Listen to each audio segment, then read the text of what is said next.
मौजूद हूँ इस वक्त जंतर मंतर पर और 18th डे हो चुका है आमरण अनशन को सोनम वांगचुक के। और आज चंद्रशेखर आज़ाद और कुछ क्रिएटर्स और कुछ बड़े बड़े पत्रकार भी अब आने शुरू हो गए। बहुत से सवाल उस पर आएंगे, लेकिन ये सर हैं जो आज पहली बार प्रोटेस्ट में आए, इनसे बातचीत करेंगे। आप क्या विचार है आपका इस प्रोटेस्ट? मेरा यही विचार है कि मैं अपनी एक स्टोरी से, एक पोएम से अपनी बात स्टार्ट करना चाहता हूँ कि जलते घर को देखने वालों, फूंस का चप्पर आपका है और आग के पीछे तेज हवा है, आगे मुकद्दर आपका है। और उसके कत्ल पर मैं भी चुप था, मेरी बारी अब आई, और मेरे कत्ल पर आप भी चुप हो, अगला नंबर आपका है।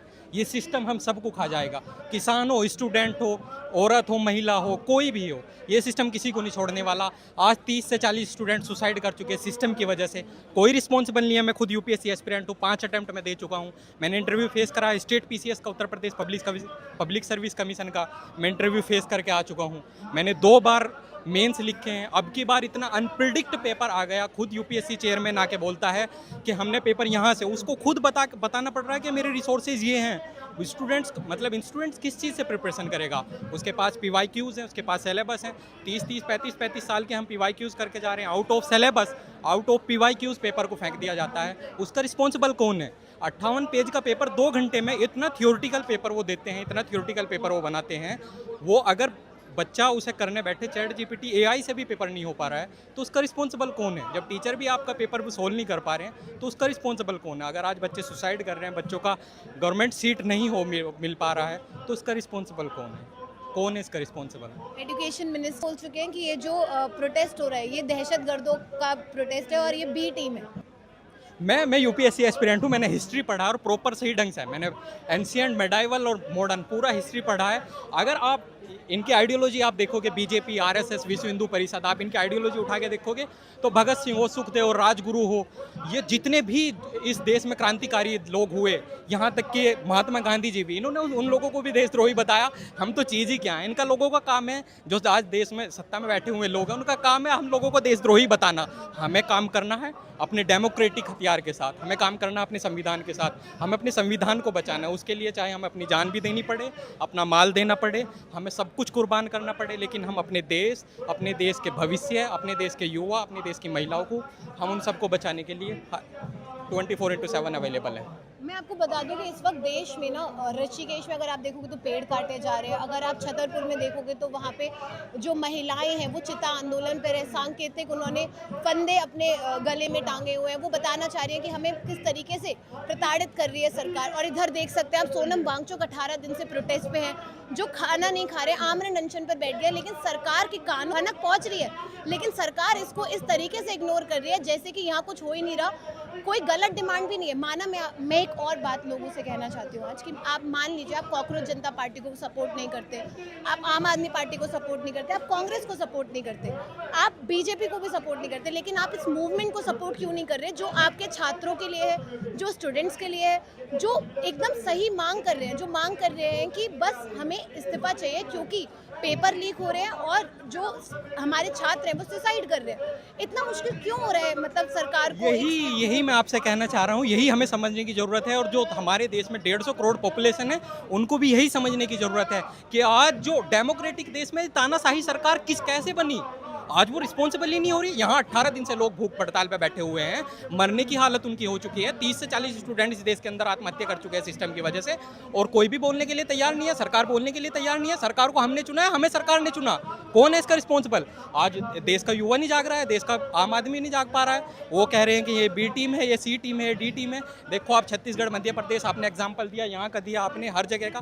कहीं पे चले जाओ, आप लद्दाख में चले जाओ, मिडिल ईस्ट में चले जाओ, मणिपुर में चले जाओ, सब जगह का सिचुएशन बुरा हाल हो चुका है। सरकार रिस्पॉन्सिबल ही नहीं हो पा रही है, सरकार जिम्मेदारी नहीं ले रही है, सरकार कुछ बोल ही नहीं रही है उन सब के लिए आके। लेकिन इसमें कुछ लोगों की भी मैं गलती मानूंगी, क्योंकि लोग जो है ना हीरो बना देते हैं। जैसे मिनिस्टर्स को, उन्होंने नेताओं को उन्होंने अपना भगवान समझ रखा है, माई बाप समझ रखा है, उनके खिलाफ वो सुनते नहीं। अभी भी 18 दिन के आमरण अनशन के बाद भी सोनम वांगचुक को किस किस तरीके की बातें सोशल मीडिया पे की जा रही है, मतलब वो देशद्रोही हैं, वो ऐसी बातें कर रहे हैं। मैम आप ये बताओ, आप तो एक रिपोर्टर जर्नलिस्ट हो, मैंने भी जर्नलिज्म किया है, मैंने IMC Indian institute of mass communication से जर्नलिज्म किया है। जर्नलिज्म या डेमोक्रेसी का मतलब क्या है? क्या है लोकतंत्र का मतलब? लोकतंत्र का मतलब ही यही है कि गवर्नमेंट जो है वो तानाशाही नहीं है, वो रिस्पॉन्सिबल है पब्लिक के लिए। वो रिस्पॉन्सिबल है। आज लोग मर रहे हैं, कोई रिस्पॉन्सिबिलिटी नहीं है। आज लोग आमरण अनशन कर रहे हैं, कोई रिस्पॉन्सिबिलिटी नहीं है, कोई कुछ नहीं बोल रहा। आतंकवादी और एंटी टेररिस्ट बता दिया जाता है कि उन्हें अनपढ़ एक जाहिल इंसान एंटी टेररिस्ट बता रहा है, उसे कुछ पता ही नहीं है।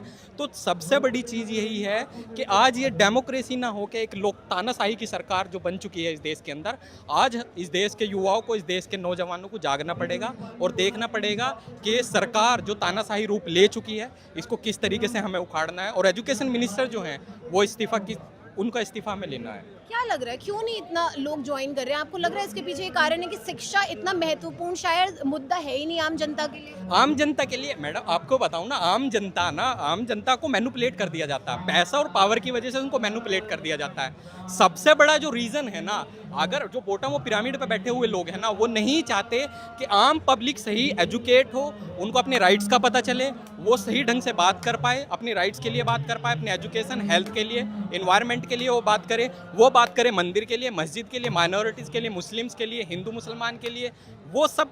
क्योंकि पॉलिटिकली इनका एजेंडा है, पॉलिटिकली उनको तो गद्दी पे बना रहना है। चाहे उनको मंदिर तोड़ने पड़े, मस्जिद तोड़नी पड़े, कुछ भी करना पड़े, उनको तो राजनीति में रहना, उनको सत्ता में रहना है। लेकिन आम पब्लिक ये नहीं समझ पाती कि किस तरीके से हमें यहाँ पे काम करना है, किस तरीके से हमें अपने राइट्स के लिए अवेयर होना है, किस तरीके से हमें बात करनी है।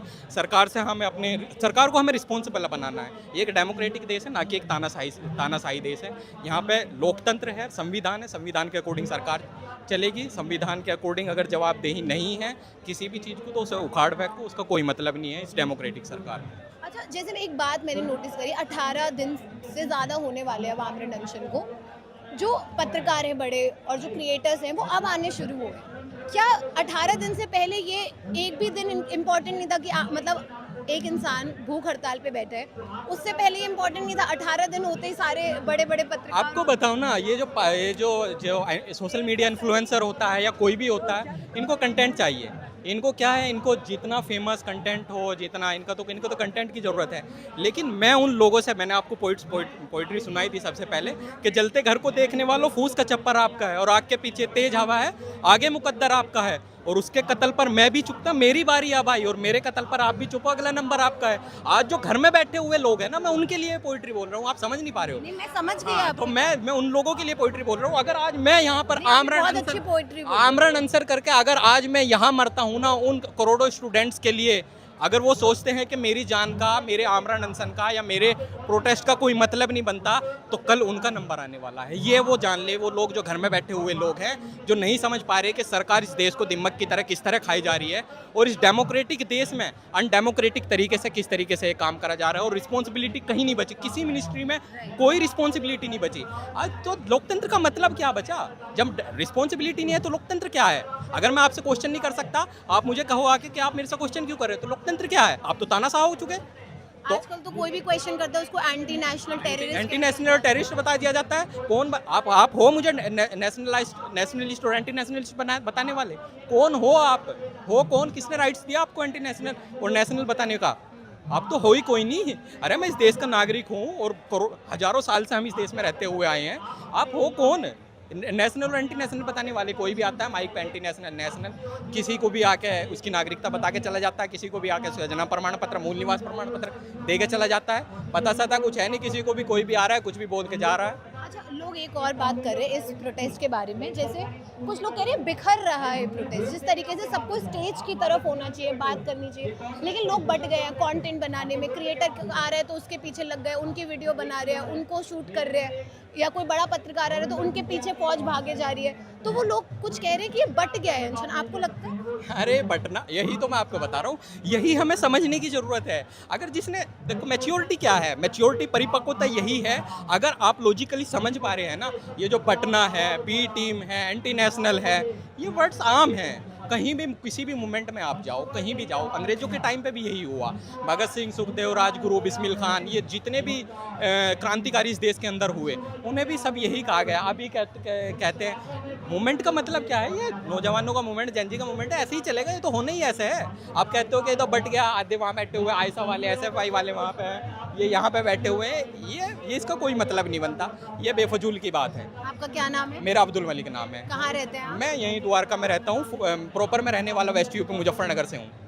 हाँ। ठीक है, धन्यवाद हमसे बात करने के लिए। आपने बेहतरीन बातें रखी। आई होप जनता इसको सुने और समझे और इस आंदोलन से जुड़े, क्योंकि इस वक्त अगर आप लोग नहीं जुड़ेंगे तो शायद अगला नंबर हमारे घर और हमारा ही हो सकता है। तो प्लीज़ जुड़िए, उठिए और आवाज़ उठाइए।